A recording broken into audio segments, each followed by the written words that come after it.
Maka kalau kita ingin membuat anak kita memiliki perilaku yang baik, memperbaiki perilaku mereka, menghapuskan kesalahan mereka, ketakwaan dimulai dengan berkata-kata yang baik. Jamaah rahimakumullah, hari ini kita membahas tentang kata-kata berujung surga. Kata-kata dalam Islam bukanlah sesuatu yang remeh. Kata-kata ini bahkan menentukan keimanan seseorang, yang akan berujung seseorang ke surga atau ke neraka.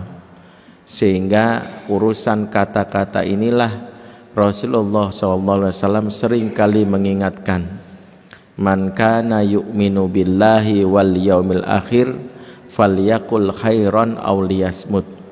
Siapa yang beriman kepada Allah dan hari akhir, maka berkata-katalah yang baik atau diam.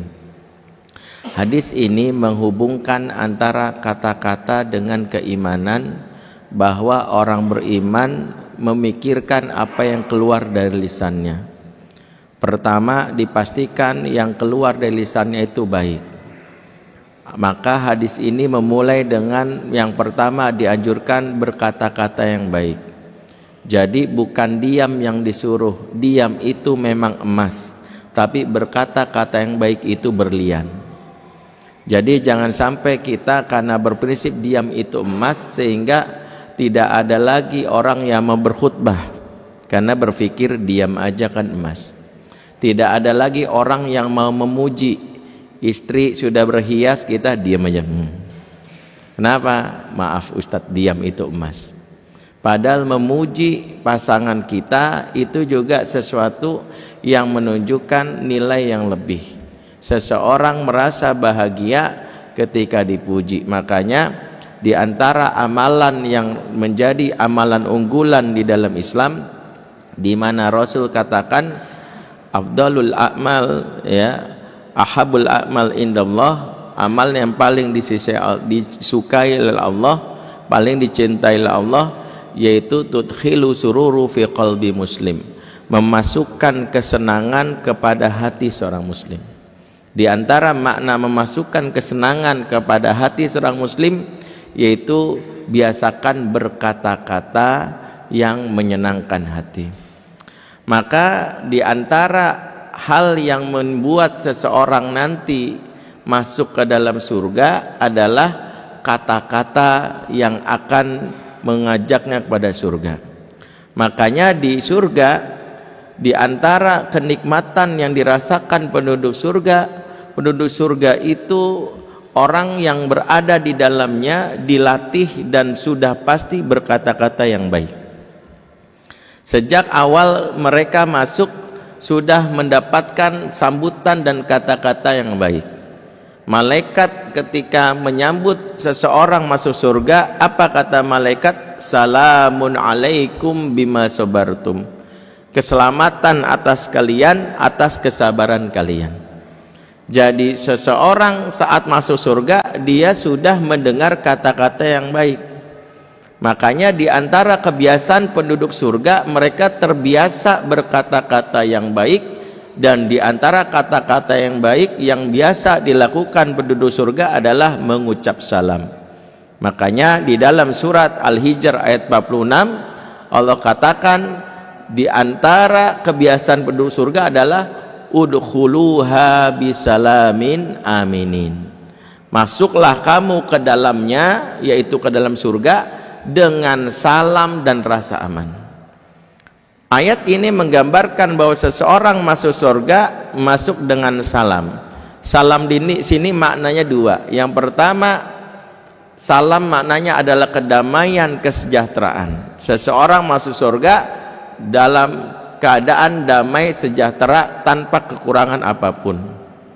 Makna kedua kata para ulama, seseorang masuk surga dengan kebiasaan mengucapkan salam, karena penduduk surga memiliki kebiasaan mengucapkan salam. Dalam surat Maryam ayat 62 Allah katakan, la yasma'una fiha lagwan illa qilan salama. Mereka di dalam surga tidak mendengar perkataan yang negatif, perkataan yang buruk kecuali ucapan salam. Jadi penduduk surga terbiasa tuh, mereka saling mengucapkan salam, saling mengucapkan hal-hal yang menyenangkan atau kalimat-kalimat yang baik. Inilah yang hari ini mau kita biasakan di rumah kita, bahwa kata-kata berujung surga bukan hanya surga di akhirat yang kita harapkan, tapi surga di dunia. Apa maksudnya? Rumah yang di dalamnya sering tersebar ucapan salam di antara ciri rumah surga, yang sering kita sebut baiti jannati. Itulah kenapa jangan ngaku-ngaku rumah kita rumah surga kalau di antara penghuninya jarang mengucapkan salam. Sebab ucapan salam adalah kebiasaan penduduk surga. Jika rumah kita jarang tersebar ucapan salam antara suami kepada istri, istri kepada suami, ortu kepada anak, anak kepada ortu, maka suasana surga itu tidak terasa. Dan itulah mengapa di antara yang Rasulullah anjurkan, biasakan mengucapkan salam, dan ini menumbuhkan perasaan damai dan cinta. Makanya di antara hadis yang diajarkan kepada sahabat, kata Nabi, maukah aku tunjukkan kepada kalian sesuatu yang akan membuat kalian tumbuh cinta di antara kalian? Apa kata Nabi? Afsyus salam, sebarkan salam. Maka cinta yang tumbuh di dalam kehidupan berkeluarga dan kehidupan bertetangga itu dimulai dari kebiasaan ngucapin salam. Sehingga kalau di dalam rumah itu sudah mulai muncul hal-hal yang menunjukkan cinta itu pudar, tidak ada lagi kepedulian, tidak ada lagi kasih sayang, jangan-jangan karena dimulai dari sudah jarang mengucapkan salam. Jadi saya pernah mewawancarai ya beberapa orang yang sering, yang akhirnya saling menggugat bercerai di pengadilan. Ternyata beberapa orang yang rumah tangganya konflik sampai akhirnya bercerai memiliki satu kemiripan. Cirinya adalah sebelum bercerai, dari konflik sampai bercerai, mereka sudah nggak pernah saling ngucapin salam. Jadi kalau masuk rumah udah biasa aja, atau manggil istrinya, woi buka, gitu ya. Ataupun kalau ngucapin salam, salam yang diucapkan salam yang tidak diajarkan Nabi, yaitu yang benar-benar maknanya sesuai yang dimau. Coba cek dah, kadang masih ngucapin salam Assalamualaikum, Waalaikum nggak ada makna, kum salam, lam lekum. Kata-kata yang Nabi ajarkan assalamualaikum itu punya makna yang luar biasa. Tapi kita menyangka itu sekedar sapaan kayak manggil woi. Woi itu kan gak ada maknanya. Maka banyak orang ngucapin salam gitu, kum, ngelam. Apa yang terjadi? Sapaan beda dengan salam. Ini yang sering terjadi. Sapaan sekadar memanggil orang. Kalau salam, di dalam makna salam itu ada doa.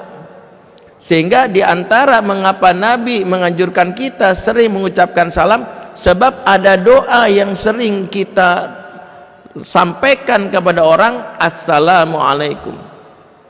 Makanya ngucapin salam kepada pasangan, kepada anak, usahakan fasih, jangan buru-buru, karena maknanya beda.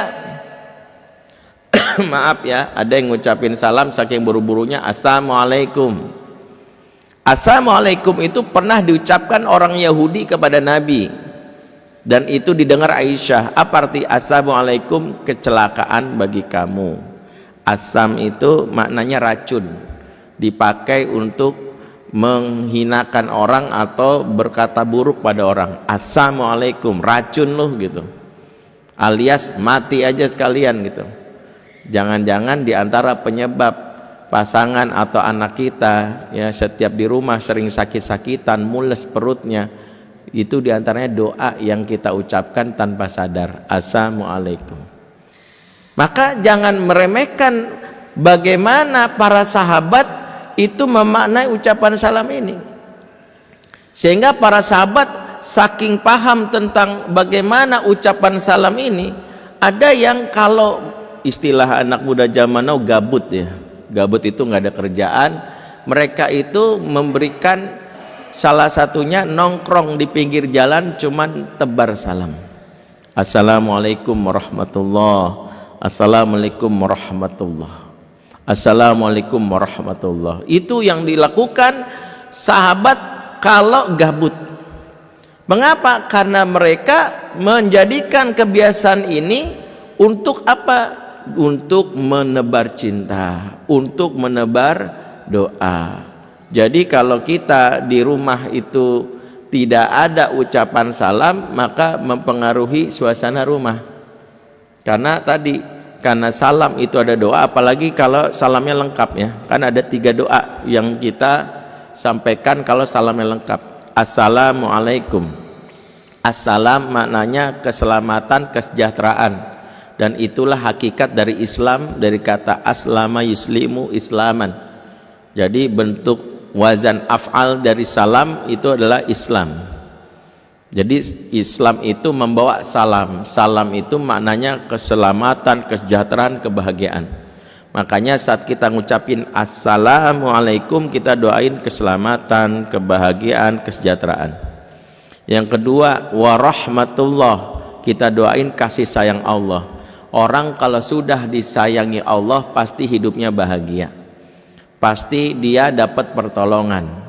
Ibrahim itu sendiri, meskipun dia dibuli oleh Namrud dan semua pengikutnya, hidupnya bahagia sendiri asal bersama Allah. Karena disayang Allah pasti damai-damai aja. Dibakar api, apinya dingin.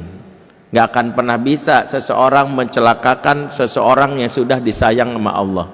Sehingga kita tahu kisah Ashabul Ukhdud. Allah sayang sekali dengan pemuda ini, berkali-kali dijatuhin dari atas bukit, masih selamat.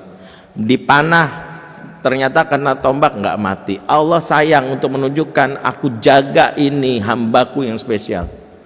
Makanya kalau seseorang sudah dapat rahmat Allah, hidup dia sudah pasti bahagia, nggak ada lagi kekhawatiran, rizkinya dijamin, jauh dari mara bahaya. Tuh makna dari rahmatullah ya. Yang ketiga, wa barakatuh, berkah.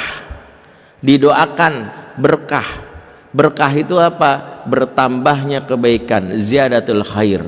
Kalau hari ini dia rizkinya katakanlah 10 juta, maka 10 juta itu bisa buat kuliahin, buat bayar sekolah, biar bisa nabung, bisa ngasih makan, bisa nolong tetangga. Kok bisa?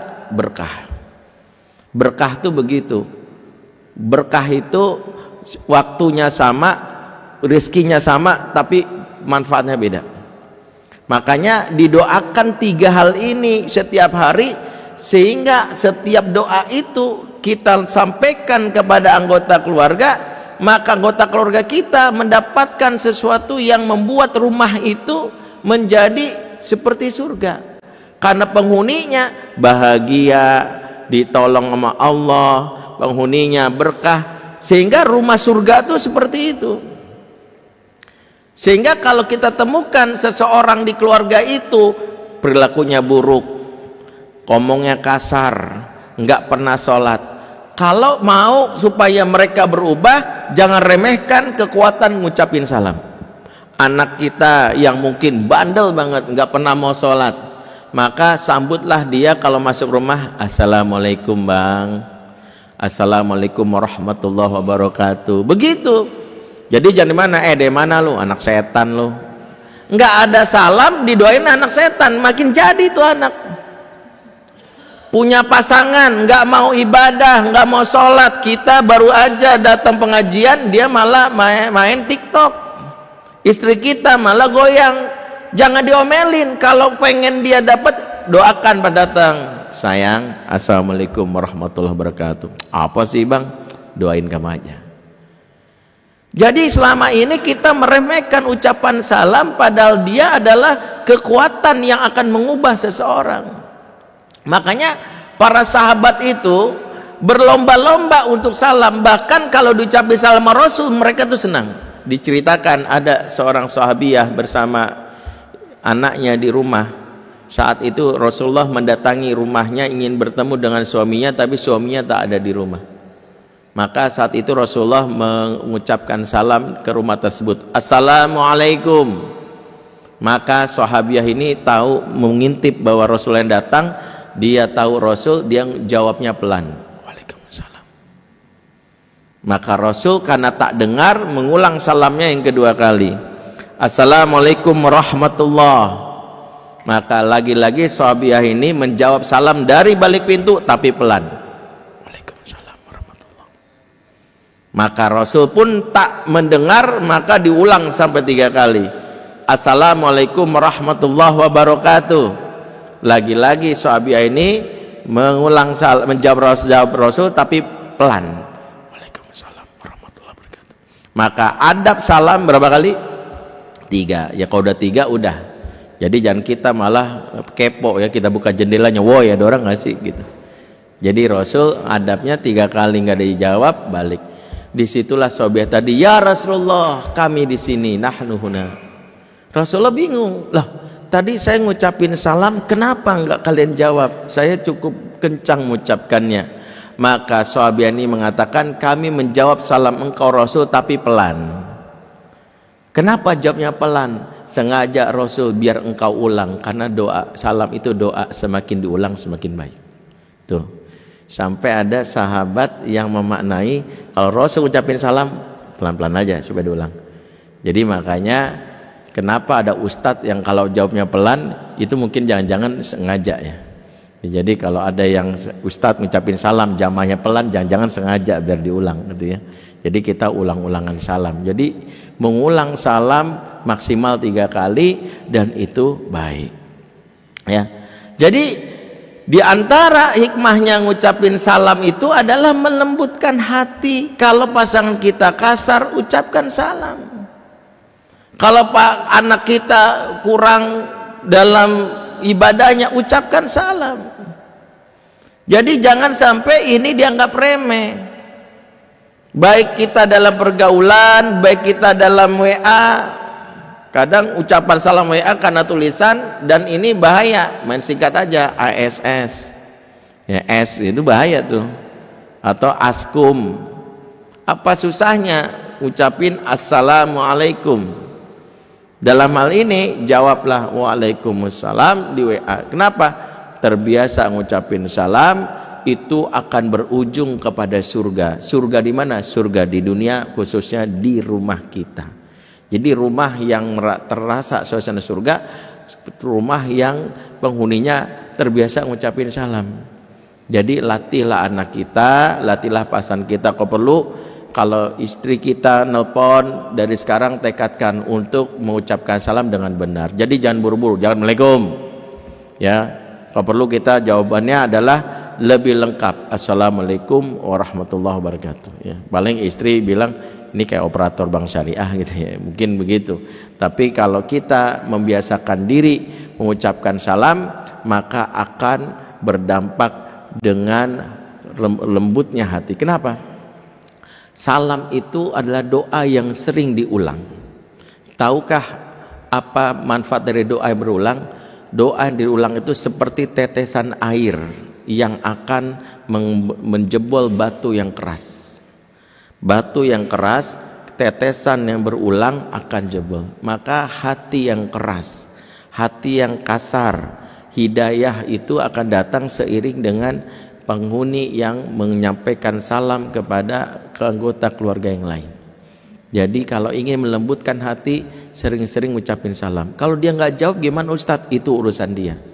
Tapi kita cukup ngucapin salam kepada dia, Assalamualaikum. Ya, cukup ucapkan salam. Dan salam yang berulang itu kan ibarat kayuhan sepeda. Kadang kita ingin hajat kita, harapan kita itu dikabulkan, tapi kita hanya sekali mengucapkan. Lantas sudah berprasangka Allah nggak kabulkan. Padahal hajat itu seperti jarak tempuh. Semakin besar hajat kita, semakin jauh jarak tempuh. maka dibutuhkan doa yang berulang layaknya kayuhan sepeda. Kalau sekali minta, jangan langsung berpikir doa, jangan-jangan belum sampai. Untuk sampai ke Bogor dari sini butuh 1000 kayuhan. Tapi kita baru 900 udah pikir, belum, nggak usah, emang nggak dikabulin. Kenapa? Kita lupa bahwa yang kita minta ini sesuatu yang berat, besar, dan itu butuh kayuhan. Doa adalah kayuhan menuju tujuan. Salam adalah bagian dari doa, dia adalah kayuhan. Ada juga ulama yang mengatakan salam itu ibarat gedoran pintu, di mana orang kalau sering digedor pasti buka. Pintu rahmat Allah akan terbuka sering digedornya.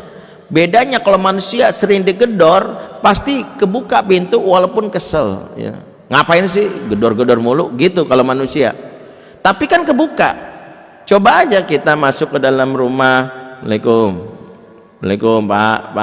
Lama-lama kan dia, ngapain sih orang lagi tidur, pasti buka.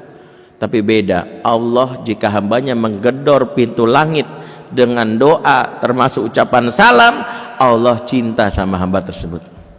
Allah cinta sama hamba tersebut.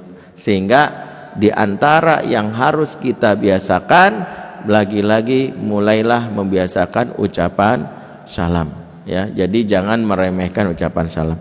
Makna kedua dari ucapan salam yang sejatinya kata-kata yang ringan tapi berujung pada surga yang ada di rumah kita, maka ucapan salam itu adalah ikrar.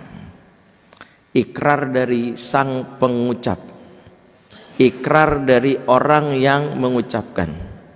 Ketika kita bilang sama pasangan Assalamualaikum, maka sejatinya kita berikrar supaya engkau itu diberikan keselamatan, maka aku tidak akan membuat kamu tersakiti. Aku berharap engkau bahagia, maka aku tidak ingin membuat engkau nangis. Aku berharap engkau itu sejahtera, maka tidak akan membuat kamu sengsara. Jadi ikrarnya seseorang pada saat ngucapin salam sejatinya membantu diri dia menjadi lebih baik. Makanya kalau kita jarang ngucapin salam, diri kita begitu-begitu aja. Orang yang kasar biasanya jarang ngucapin salam. Orang yang akhlaknya buruk biasanya jarang ngucapin salam. Coba lihat, pembegal itu nggak ada yang ngucapin salam gitu. Assalamualaikum, boleh saya ambil motor Anda yang beat? Nggak ada.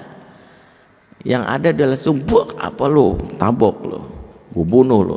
Kalimatnya gue bunuh, gue tabok, macam-macam kalimat kasar. Makanya ketika diri kita punya masalah terkait dengan perilaku, paksakan diri. Minimal coba deh, kenapa sih kita suka marah sama anak? Kenapa sih kita suka marah sama istri? Di antaranya kita jarang mengucapkan salam. Coba kita melatih diri untuk dalam situasi apapun, Assalamualaikum sayang. Kata-kata ini yang diajarkan dalam Quran akan membentuk perilaku kita. Perilaku itu sesuai dengan apa yang kita ucapkan. Makanya di antara yang dijadikan kebiasaan, di antara rumah yang di dalamnya ada ciri rumah surga, Baiti Jannati, penghuninya terbiasa mengucapkan salam. Nah inilah kenapa jangan remehkan kata-kata yang akan berujung kepada surga. Surga di akhirat di antaranya penghuninya terbiasa mengucapkan salam, antar penghuni surga terbiasa mengucapkan salam, dan surga di dunia juga di mana orang-orang di dunia penghuninya terbiasa mengucapkan salam. Dan kata-kata inilah yang nilainya mungkin biasa di sisi manusia tapi besar di sisi Allah. Betapa banyak orang meremehkan kata-kata ini. Berapa banyak orang yang meremehkan kata-kata ini. Jadi kita membiasakan untuk mengucapkan salam. Jadi makna salam yang besar inilah kenapa yang harus kita biasakan kepada anak-anak kita.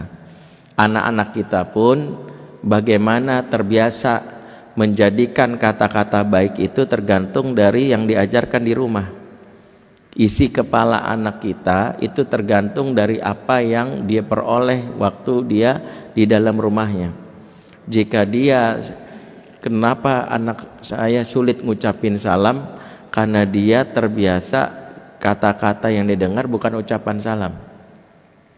Ada beberapa anak yang tumbuh menjadi dewasa, kok dia ngomongnya kasar ya?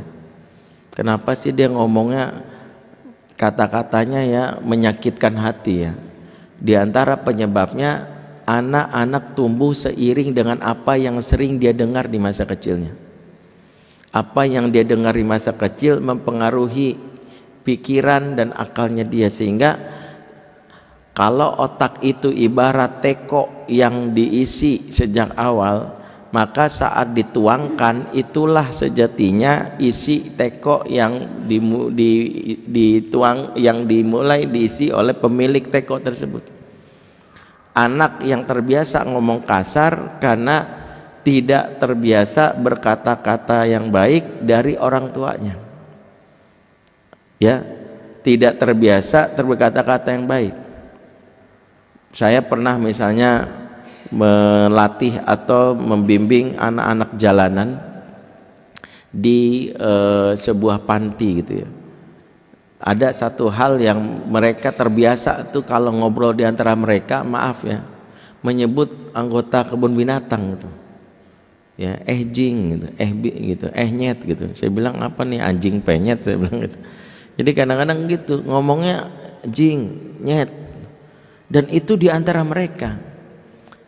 Kemudian ketika dilatih ngucapin salam gitu, assalamualaikum, jawab dong, gitu doang. Ternyata memang karena terbiasa ngomong kalimat kasar, mereka nggak terbiasa tuh ucapan assalamualaikum. Paling nggak jawab waalaikumsalam, nggak ada yang diulang. Nah, Ustadz kurang dengar, ya waalaikumsalam, bukan waalaikumsalam, waalaikumsalam. Jadi kalimat yang sejatinya mereka harus biasakan itu jarang mereka dengar, sehingga yang mereka dengar itu kalimat yang buruk. Maka tumbuh kembang anak itu tergantung dari bagaimana kata-kata itu didengar. Sebab perilaku anak itu dibentuk dari bagaimana awal mula dia dibentuk dari kecil. Yang membentuk dia itu apa? Bahasa loh, kata-kata. Di antara hikmah mengapa Nabi itu disusui di Bani Sa'ad. Nabi itu disusui di Bani Sa'ad oleh Halimatus Sa'diyah. Padahal masih punya ibu, walaupun bapaknya wafat. Tapi kenapa ibunya enggak nyusui? Mungkin ada yang bertanya, kok bisa sih Bunda Aminah setega itu, bayinya dari kecil disusuin sama orang, emangnya susunya kering? Jawaban akan ini panjang. Dimulai dari ada yang mengatakan karena sudah menjadi tradisi di masa lalu untuk orang-orang, para ibu-ibu di kota menyusukan anaknya kepada ibu-ibu yang di kampung. Tujuan utamanya adalah karena menjaga anak-anak di masa-masa tumbuh kembang dari bahasa yang rusak.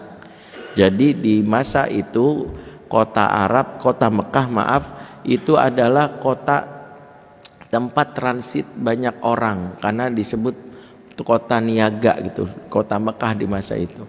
Karena kota Mekah itu terbiasa karena banyak orang dagang, biasa di pasar, maka sudah menjadi rahasia umum orang kalau di pasar itu biasanya kasar. Janji-janjinya kata-kata sumpah palsu, kata-kata kasar, saling mengumpat. Dan itu menjadi kebiasaan masyarakat kota yang bahasanya rusak. Di antara hikmah mengapa Nabi disusui di Bani Sa'ad, di antaranya menjaga isi kepalanya supaya terbiasa mendengar kata-kata yang baik. Kata-kata yang baik itu yang harus diajarkan kepada anak-anak kita. Makanya waspada anak-anak yang dia terbiasa mendengar kata-kata yang buruk. Di antaranya adalah orang tua yang di rumahnya tidak terbiasa mengucapkan kalimat yang sejatinya harus masuk dalam telinga dia. Sementara yang dia dengar dari handphone, dari gadget dan gadget yang dia dengar malah sesuatu yang mudah direkam. TikTok itu lagu-lagunya atau Instagram masuk ke dalam kepala mereka. Dan ini bahayanya adalah mereka itu lebih sering dengar apa yang sosmed, apa yang di gadget atau dari lingkungannya daripada orang tuanya yang mengasuhnya dia. Orang tuanya nggak pernah ngomong baik, nggak pernah berkata-kata lembut, nggak pernah ngucapin salam. Yang ada kalau marah doang baru ngomong sama anak. Ini mempengaruhi betul nanti anak-anak kita. Makanya di antara tugas kita adalah memastikan anak kita memiliki tumbuh kembang yang sehat. Di antaranya dia harus mendengarkan setiap hari dari kebiasaan di rumah orang tua yang berkata-kata yang baik. Kata-kata yang baik itulah yang akan masuk dalam kepala mereka, dan itulah yang membuat mereka mengusir kata-kata negatif yang muncul di kepala mereka. Inilah di antara yang dilakukan oleh orang-orang terdahulu. Jadi kalau kita ingin mendidik anak-anak kita supaya memiliki perilaku yang baik, ternyata Allah mengajarkan mulai dari berkata-kata yang baik. Inilah di antara firman Allah surat Al-Ahzab ayat 77:1, ya ayyuhalladzina amanu taqullaha wa qulu qawlan sadida yuslih lakum a'malakum wa yaghfir lakum dzunubakum. Hai orang beriman, bertakwalah kamu kepada Allah dan ucapkanlah kata-kata yang baik. Apa fungsi kata-kata yang baik? Dengan kata-kata itu akan perbaiki amalan dan perilakumu, serta dalam ini menghapuskan dosa dan kesalahanmu. Maka kalau kita ingin membuat anak kita memiliki perilaku yang baik, memperbaiki perilaku mereka, menghapuskan kesalahan mereka, ketakwaan dimulai dengan berkata-kata yang baik.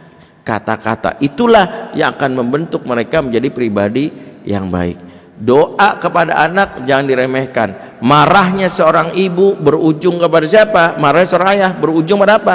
Ketentuan Allah kepada anak tersebut. Bagaimana Imam Sudais bisa menjadi ulama? Kita tahu kisahnya. Disebutkan ibunya marah, dan marahnya ibu ini berujung pada kata-kata yang berujung surga buat anak tersebut. Alih-alih mengatakan bahwa bodoh kamu, bikin malu, pergi kamu. Disebutkan saat Imam Sudais datang kemari, dia bilang, saya jadi ulama buah dari doa mak saya marah.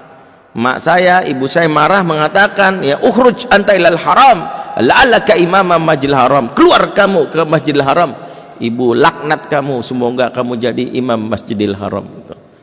Jadi doa itu. Jadi ibunya marah tapi ujung doa. Makanya orang-orang terdahulu kalau anak bandel apa kalimatnya? Allah yahdik.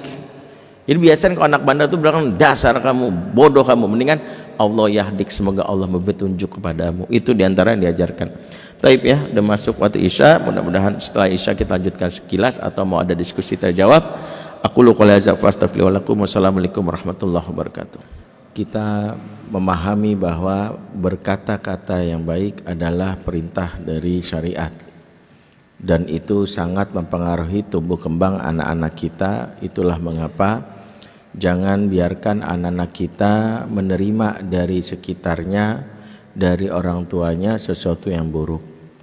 Di antara yang membuat tumbuh kembang anak itu rusak karena sering mendengar kata-kata yang buruk.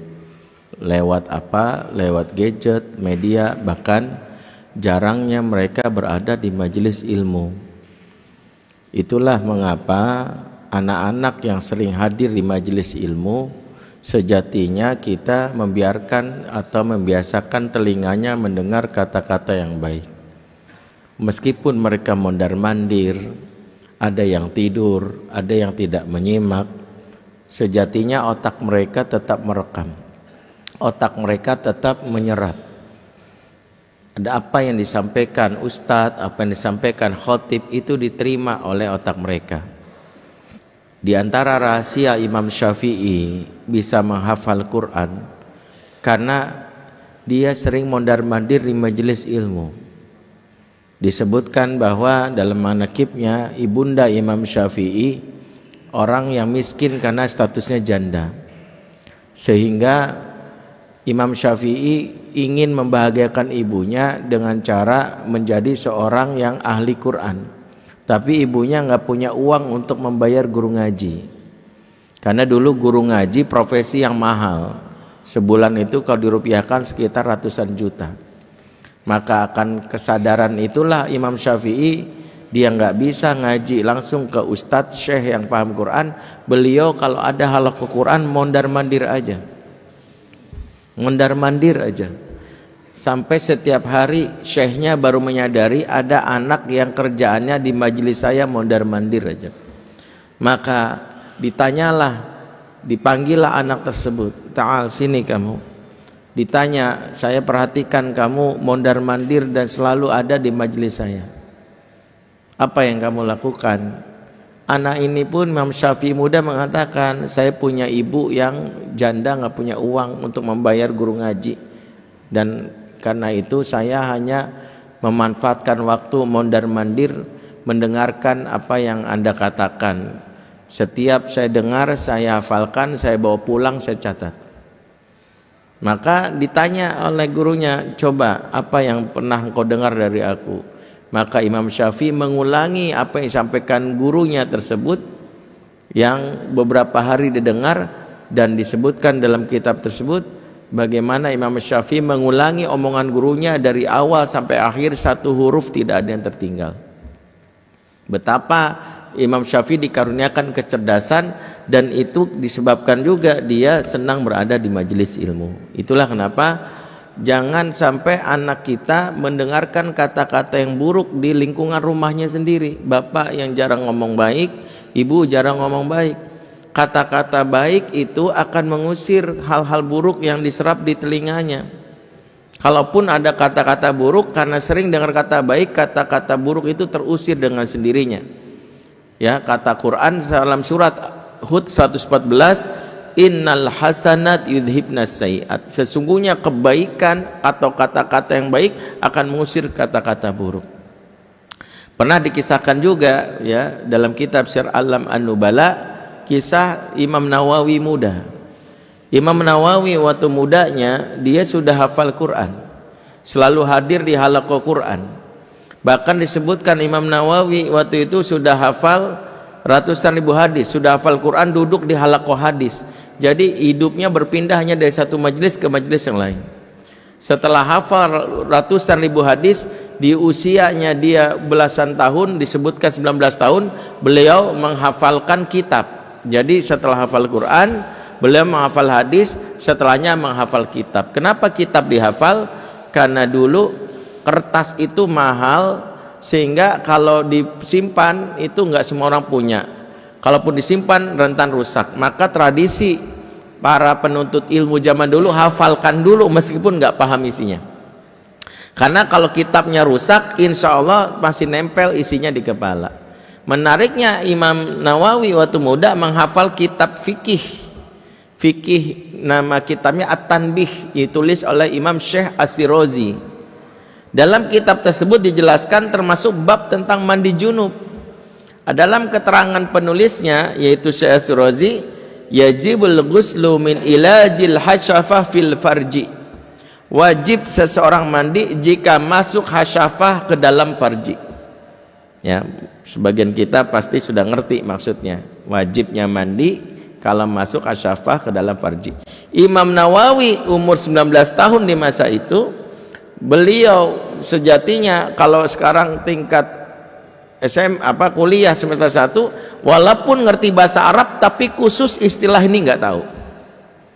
Makanya Imam Nawawi mendengar istilah ini dalam kitab ini beristihad. Tahu istihadnya? Wajib seseorang mandi jika di pagi hari perutnya berbunyi. Jadi kalau dia bangun tidur perutnya bunyi kriuk-kriuk, mandi junub. Ya, besok bangun pagi kriuk-kriuk mandi junub. Setiap pagi mandi junub, temannya heran. Kenapa heran? Karena dulu orang kalau mandi tiap pagi itu aneh. Jomblo mandi pagi itu aneh. Ya, karena dulu dingin gitu. Kok aneh ada jomblo mandi pagi gitu. Jadi aneh dulu di zaman dulu gitu ya. Makanya ditanya oleh kawannya, kamu kenapa mandi terus-terusan? Kalau yang udah nikah paham maksudnya kenapa mandi. Maka Imam Nawawi bilang, saya baca kitab keterangannya begini. Apa keterangannya? Yajibul ghuslu min ilajil hasyafah fil farji. Temennya ketawa. Kamu tahu At-ta'rif hasyafah wal farj? Kamu nggak tahu hasyafah dan farji? Enggak. Maka teman yang menjelaskan hasyafah itu kemaluan laki-laki, farji kemaluan perempuan. Maksud kalimat ini adalah persetubuhan atau jima.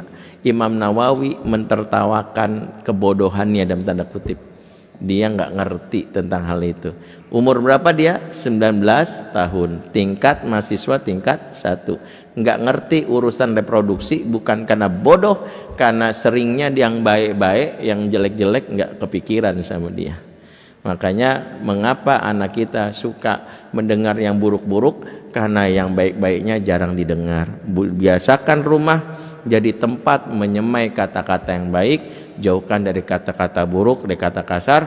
Kata-kata baik itulah akan berujung kepada surga. Taib, waktu yang membatasi, kita tutup. Subhanakallahumma bihamdik, asyhadu an la ilaha illa anta astaghfiruka wa atubu ilaik. Bila taufik wa hidayah. Wassalamualaikum warahmatullahi wabarakatuh.